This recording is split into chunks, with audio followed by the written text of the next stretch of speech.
दोस्तों, बहुत समय पहले की बात है। एक राजा थे जिनका नाम नल था। वे बहुत गुणी, बहुत सुंदर, सच बोलने वाले और अपनी इच्छाओं पर काबू रखने वाले थे। सब लोग उन्हें पसंद करते थे। वेदों को जानते थे और ब्राह्मणों का आदर करते थे। दिखने में वे बहुत ही आकर्षक थे। उनके युद्ध करने की कला के कारण पड़ोस के राजा उनसे लड़ने की हिम्मत नहीं करते थे। इतने अच्छे गुणों के बाद भी उनमें एक बुराई थी। उन्हें जुआ खेलने का थोड़ा शौक था।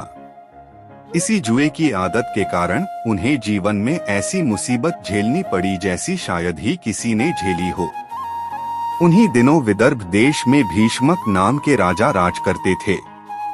वे भी राजा नल की तरह ही गुणी और बहादुर थे। राजा भीष्मक की कोई संतान नहीं थी, इसलिए वे बहुत परेशान रहते थे। एक दिन दमन नाम के ऋषि राजा भीष्मक के यहाँ आए। राजा और रानी ने ऋषि का बहुत आदर किया। ऋषि खुश हुए और राजा को संतान होने का आशीर्वाद दिया। समय बीता और ऋषि के वरदान से उन्हें 4 बच्चे हुए, 3 बेटे और 1 बेटी। बेटों के नाम दम, दांत और दमन रखे गए और बेटी का नाम दमयंती रखा गया। राजा भीष्मक के तीनों बेटे बहुत बलवान थे। राजकुमारी दमयंती भी लक्ष्मी की तरह बहुत सुंदर थी। उनकी आंखें बड़ी थी। देवताओं में भी ऐसी सुंदर लड़की नहीं थी। जब राजकुमारी दमयंती शादी के लायक हुई तो राजा भीष्मक को उनके लिए वर खोजने की चिंता हुई। राजकुमारी दमयंती की सेवा में बहुत सी दासियां रहती थी। सजी धजी दमयंती जब अपनी सहेलियों के साथ बाग में घूमने या खेलने निकलती तो लोग उन्हें देखते ही रह जाते। लोग कहते कि ऐसी सुंदरता उन्होंने पहले कभी नहीं देखी। उधर राजा नल जैसा सुंदर, गुणी और बलवान भी कोई दूसरा नहीं था। लोग उन्हें कामदेव जैसा मानते थे। उनकी प्रसिद्धि भी दूर दूर तक फैली थी। उन दिनों कई लोग विदर्भ देश से राजा नल के सामने राजकुमारी दमयंती की सुंदरता और गुणों की तारीफ करते। निषद्ध देश से विदर्भ जाने वाले लोग भी राजकुमारी दमयंती के सामने राजा नल के रूप, गुण और अच्छे चरित्र के बारे में बताते। इसका नतीजा यह हुआ कि राजा नल और दमयंती बिना एक दूसरे को देखे ही मन प्यार करने लगे। राजा नल का दमयंती के लिए प्यार दिन ब दिन बढ़ता गया। राजा नल दमयंती को देखने के लिए बेचैन होने लगे। एक दिन राजा नल दमयंती के बारे में सोचते हुए अपने महल से निकलकर बगीचे में चले गए और टहलने लगे। पक्षियों की मीठी आवाज उनके मन को अच्छी लग रही थी। तभी एक सेवक ने आकर कहा, महाराज, तालाब में बहुत सुंदर और अनोखे हंस आए हैं। सेवक की बात सुनकर राजा नल का ध्यान टूटा। वह सेवक के साथ तालाब के पास गए। वहां उन्होंने देखा कि सचमुच तालाब में बहुत से सुंदर हंस तैर रहे थे। उन्हें वे हंस बहुत अच्छे लगे। राजा नल को पास आता देख सभी हंस तेजी से इधर उधर भागने लगे। राजा नल उन्हें पकड़ने के लिए तेजी से दौड़े।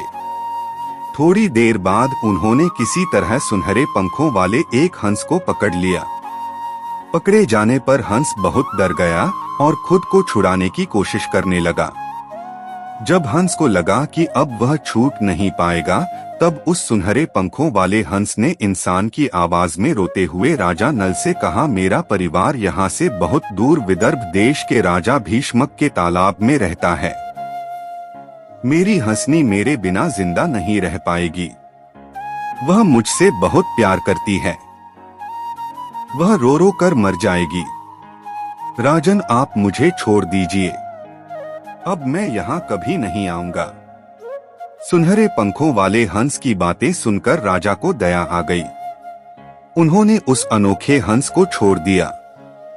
हंस ने राजा से कहा, महाराज, आप बहुत दयालु हैं। राजकुमारी दमयंती विदर्भ देश के राजा भीष्मक की बेटी है। राजकुमारी दमयंती भी बहुत सुंदर, सुशील, दयालु और गुणी है। मैं विदर्भ देश जाकर राजकुमारी दमयंती के सामने आपके गुणों की चर्चा जरूर करूंगा। मैं बताऊंगा कि आप जैसा दयावान और सुंदर पुरुष कोई नहीं है। मैं राजकुमारी दमयंती के पास जाकर आपकी ऐसी तारीफ करूंगा कि वह आपके सिवा किसी और को अपने मन में जगह नहीं देगी। राजन, आप राजकुमारी दमयंती से शादी कीजिए। आप दोनों एक दूसरे के लायक हैं। यह कहकर हंस उड़ गया। वहां से उड़कर वह हंस अपने साथियों के साथ विदर्भ देश के बगीचे में जा उतरा। एक दिन राजकुमारी दमयंती अपनी सहेलियों के साथ बगीचे में घूमते हुए तालाब के पास गई।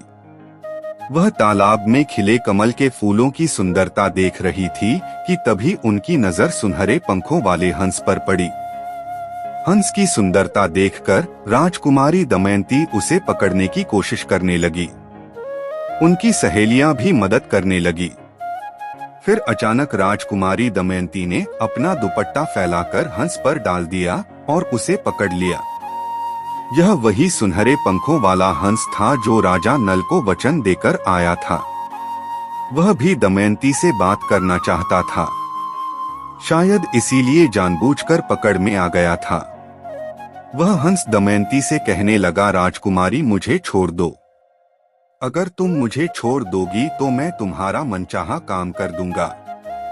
मैं जानता हूँ कि तुम मन ही मन राजा नल को चाहती हो। वह तुम्हारे दिल में बस चुका है। बात ठीक भी है। वह सचमुच तुम्हारे लायक है और तुम उसके लायक हो। हम तो राजहंस हैं, इधर उधर उड़ते रहते हैं। हमसे कुछ छिपा थोड़ी ही है। हंस कहने लगा, अरे दमयंती, मेरी सुंदरता तो निषद्ध देश के राजा नल के सामने कुछ भी नहीं है। राजा नल बहुत ही सुंदर और गुणी है। तुम्हें तो उनकी तरफ आकर्षित होना चाहिए। इंसानों में उनके जैसा सुंदर कोई नहीं है। वह तो जैसे साक्षात कामदेव हैं। अगर तुम राजा नल की पत्नी बन जाओ तो समझो तुम्हारा जन्म और रूप दोनों सफल हो जाएं। हम लोगों ने देवता, गंधर्व, मनुष्य, सांप और राक्षसों को घूम घूम कर देखा है। हमें राजा नल जैसा सुंदर पुरुष कहीं देखने को नहीं मिला। जैसे तुम स्त्रियों में एक कीमती रत्न हो, वैसे ही राजा नल पुरुषों में गहना है। उस हंस की बात सुनकर राजकुमारी दमयंती बोली, राजा नल के बारे में तुम कैसे जानते हो? वह हंस बोला, मैं कई देशों में घूमता रहता हूँ, लेकिन राजा नल जैसा दयावान और सुंदर राजा मैंने कहीं नहीं देखा। आप दोनों की जोड़ी बहुत सुंदर लगेगी। तुम मुझे छोड़ दो तो मैं तुम दोनों की जोड़ी मिलाने में मदद कर सकता हूँ। उसके बाद राजकुमारी दमयंती ने इस दिव्य हंस को तुरंत छोड़ दिया। राजकुमारी दमयंती हंस की बात सुनकर मन ही मन राजा नल के रूप की कल्पना करके उनसे प्यार करने लगी। राजकुमारी दमयंती हमेशा राजा नल की यादों में खोई रहती थी। इस तरह हंस ने राजा नल और राजकुमारी दमयंती दोनों के मन में प्यार का बीज बो दिया। राजकुमारी दमयंती ने उस हंस से कहा, तुम यहाँ से जाकर राजा नल से भी ऐसी ही बातें कहना। उसके बाद वह हंस उड़कर फिर निषद्ध देश गया। उसने राजा नल को बताया कि जिस तरह आप दमयंती के लिए बेचैन है, उसी तरह राजकुमारी दमयंती भी आपके लिए बेचैन है। मैंने उसे आपके बारे में सब कुछ बता दिया है। वह भी केवल आपको चाहती है। अब आप जैसा ठीक समझे वैसा करें। इस प्रकार उस हंस ने राजा नल को राजकुमारी दमयंती का यह संदेश दे दिया।